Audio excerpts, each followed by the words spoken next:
about mixed media materials.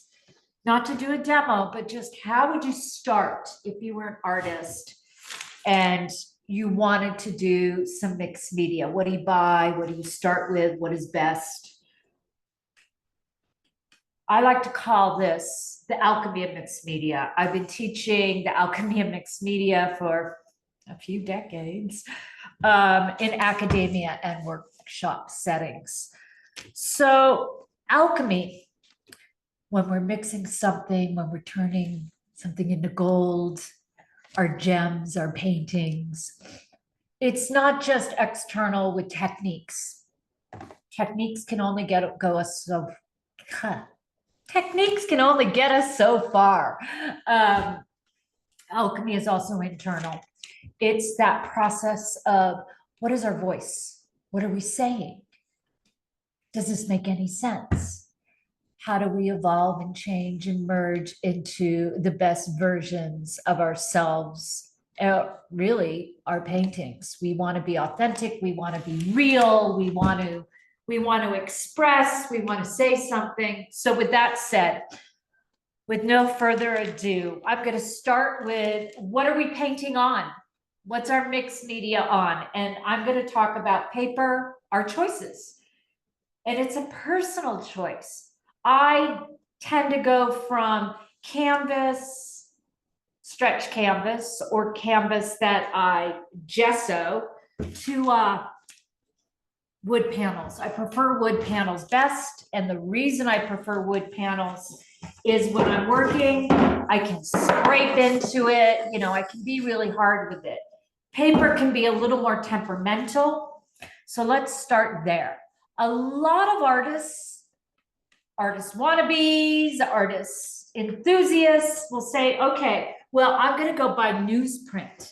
And that way I can just start practicing. You know, I think newsprint is fine. The problem with it is, what if you make a great painting accidentally?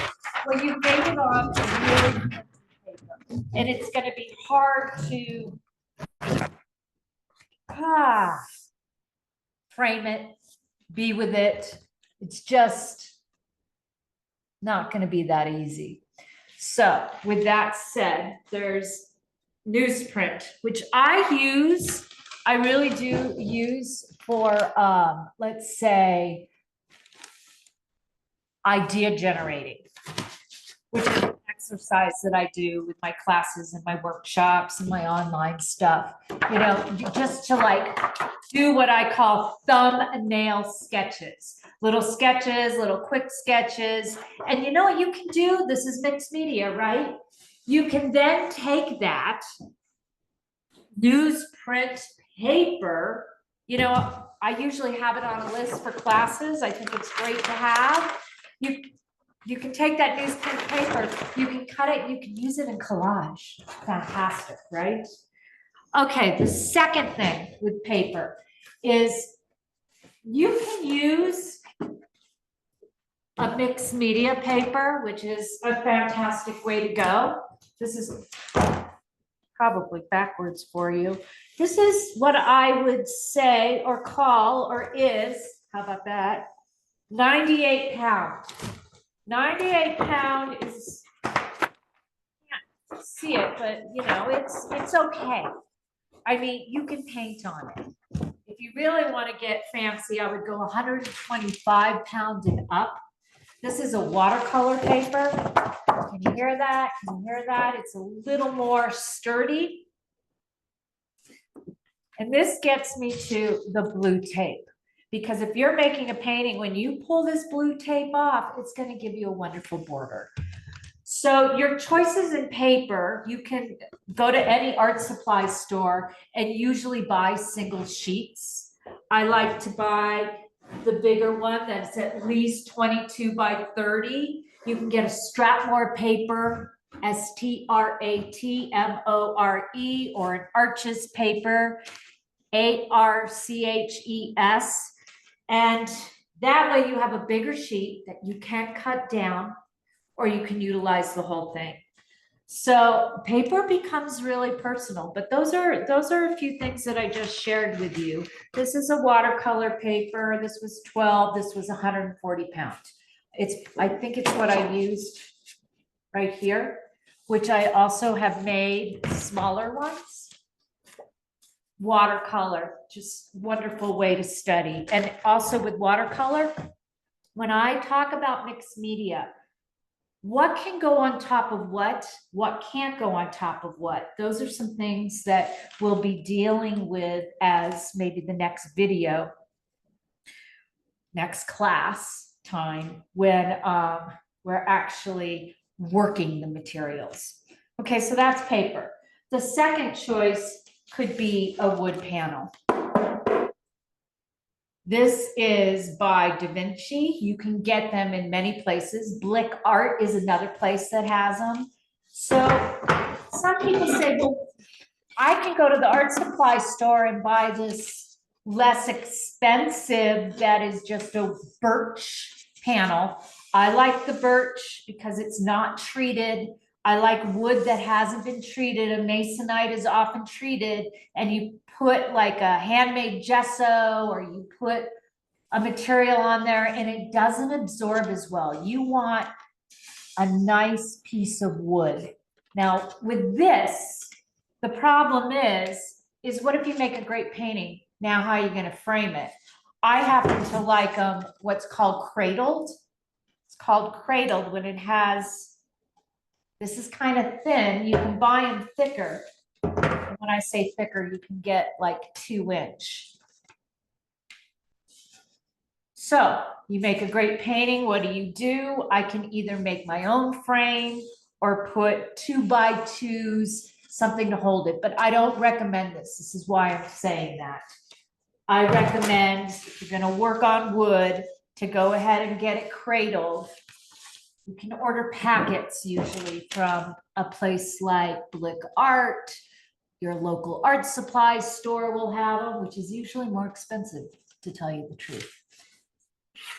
I also like to have in my toolbox just one sheet of, this is P120 of a sandpaper, so I can sand down, and I'll often cut it, just, you know, use little pieces. You will be using it, especially if you have a wood panel.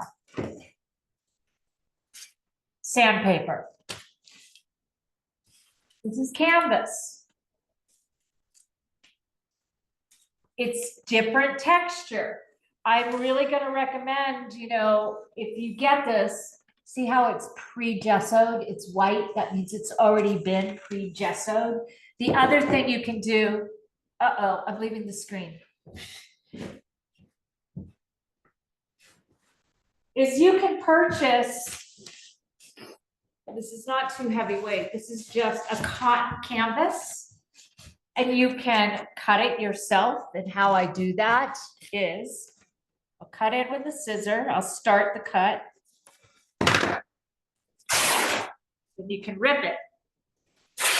I'll often put this on the wall. I will tape it at least 3 inches down all the way around and push pin it on my own wall. Or if you have a board, you have something smaller.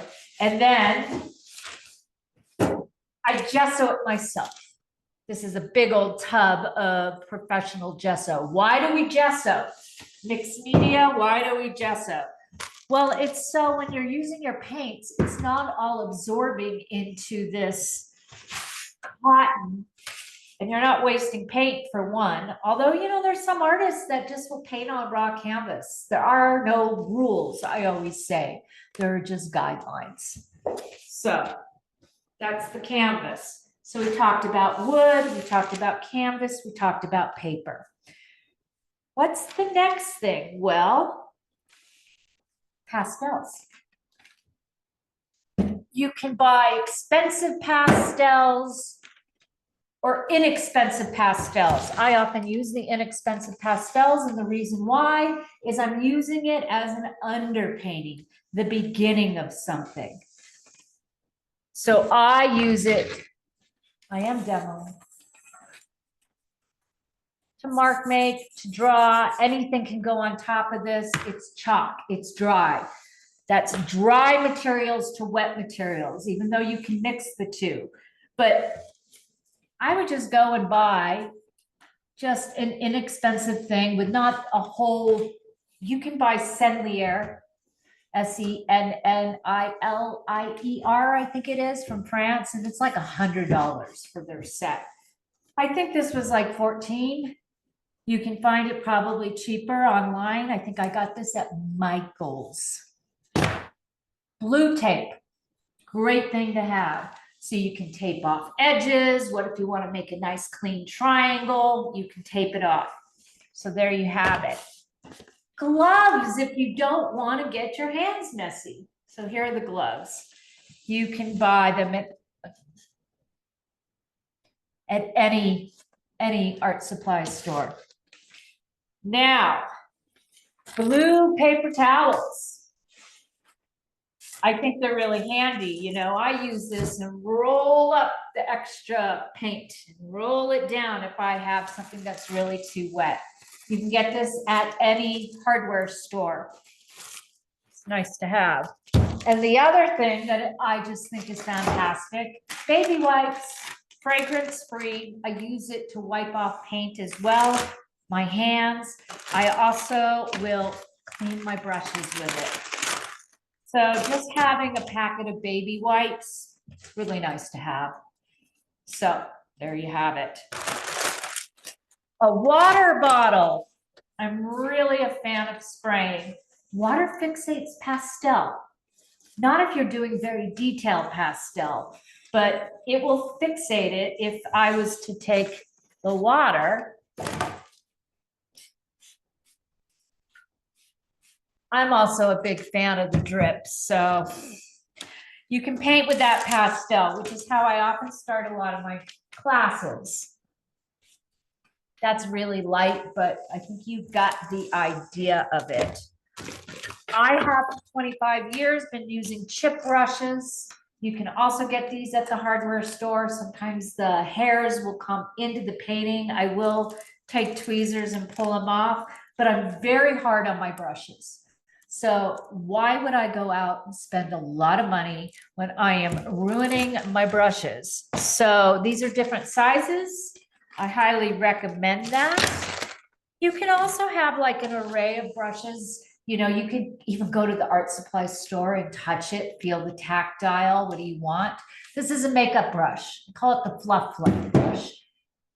I'm a painter that does a lot of blending, so I tend to go through a lot of these. So brushes become a personal choice. I also like to have an array of maybe charcoal. You don't need a lot of it. My new favorite thing is a graphite pencil. Just regular graphite woodless pencil. Now let's get into more dry materials. Let's see. There is dry pigments. You don't need to buy them, but you could if you wanted to explore with them. I am going to say that this would be another video getting into more alchemy and mixed media, but I happen to love to use, you probably can't see this, it says graphite. I love the black. You know, there's so many different whites and blacks. Like I love a black dry pigment that I put on and then I'll paint with it. Here's an example. Okay, I'm gonna put a little. Now, if I was using a lot of this, I would put on a mask. But once the dry pigment gets wet, you're pretty fine. So this is my water bottle. I just put some on here. Whew. I just sometimes love that black. Okay, fixative. Okay, so if you're just working in pastel and you really want to keep what you have and you feel like the water bottle has dispersed too much, you can buy pastel, charcoal, and pencil. This is the fixative. or you can just get any kind of acrylic coating if you feel like it, but do not do it inside. Please do it outside. If you are wanting something that is completely toxic free, this is called degas fixative, non-toxic, all natural, odor free. I think it's kind of used, the materials are it's in French, and I don't speak French. Yeah. My experience with this is this gets a little clogged up, the sprayer thing, non-toxic. Water in this might be your best bets. Degas fixative, DEGAS. Okay, moving right along. You're going to want a pair of scissors. For those of you that are really into that technical, let's get straight lines, you're going to want a ruler. Mixed media. This is shower curtain, or not curtain, but when you're wiping the shower. I love this for moving around paint. You can get it at any hardware store. These now get a little more particular. This is a brayer, B-R-A-Y-E-R. I love having one of these for putting down collage materials, especially if you have a thick paper and you're going to get your glue and you're going to want to really get that down. One of these. You can get more sophisticated and you can buy scrapers from the art supply store, which are really nice to have as well. Okay, something that I don't have on the table, but you might think of having, actually you will have once we get going, is a little thing of Elmer's glue, just basic Elmer's.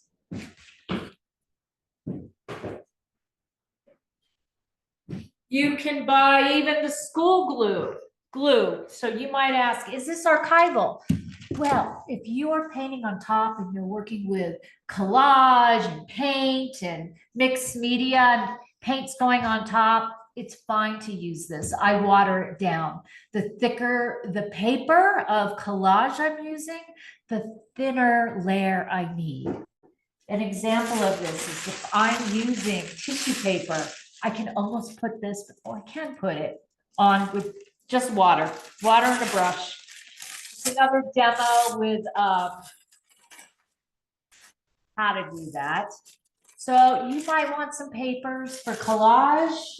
You might want to gather that together. And then I think we're moving into wet materials now. Let me see if I have anything I missed.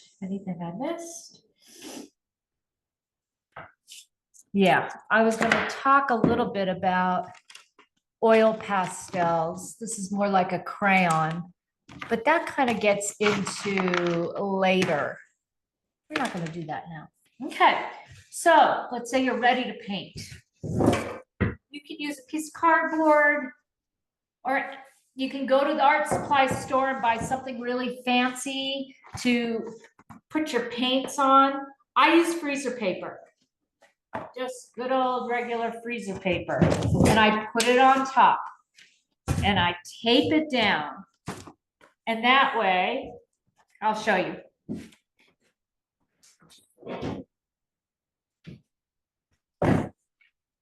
Just to have something inside. And if you want to cover your paint, acrylic paint dries out pretty quickly because it is plastic, but saran wrap works pretty well. Saran wrap. So that's freezer paper and saran wrap. Voila. Okay, now let's get into mixing of your paints. You can go buy some of these palette knives. You can buy the cheap plastic ones. They work fine if you're just mixing, or you can get a little more sophisticated. That's a personal choice. So what I want to say is, if you're just sort of starting out, you can mix colors with the basics. This is like going back to when you did a color wheel. The primary colors are red, blue, and yellow. And you can mix, and there's so many varieties of is it a warm red? Is it a cool red? Your warm red's gonna have more orange, your cool red's gonna have more purple. You know, what blue are you gonna use? And then black and white to make a value. Now you can go and get inexpensive paints. This one came from my local art supply store called Artisan here in Santa Fe, New Mexico. Or you can go and get more expensive paint. Golden is my favorite. What's the difference? It has more pigment in it, more pigment. You're fine with just the inexpensive if you're just starting out. And if you see these lines, that means it's more of a transparent color. There's fluid paints. A lot of people do this for pour painting when they're pouring. But you know, my experience, because this is thicker, you can also get a gouache, Gouche, and the gouache is a combination of moving like from watercolor to acrylic paint. So that's also your preference, but red, yellow, blue, black, white to start. And then any colors that you feel attracted to is what I always say to buy. Now, do you need to buy gesso? Not necessarily. I mean, you do if you're, people ask, should I be gessoing my paper? I don't. I haven't. I do gesso my wood panels. I sometimes use this, which is more of a plastic, but I will also use a handmade gesso with calcium carbonate and rabbit skin glue. That's another video. You can always go to my website, monteconstudio.com, and under virtual courses, I do have a full course on the alchemy of mixed media that goes into how to make handmade gesso. And everything we're talking about, all the way up to using hot wax, encaustic. So I hope this helps. Another thing you want to do for water is I just use containers, get water. So you want to get that as well. Old credit cards work for scrapers, by the way. So if you have some old credit cards, you can utilize that. Unless you're really into meticulousness, you know, if you are, you might want an X-Acto blade. All right, everybody. I thank you and happy painting. I'll talk to you later.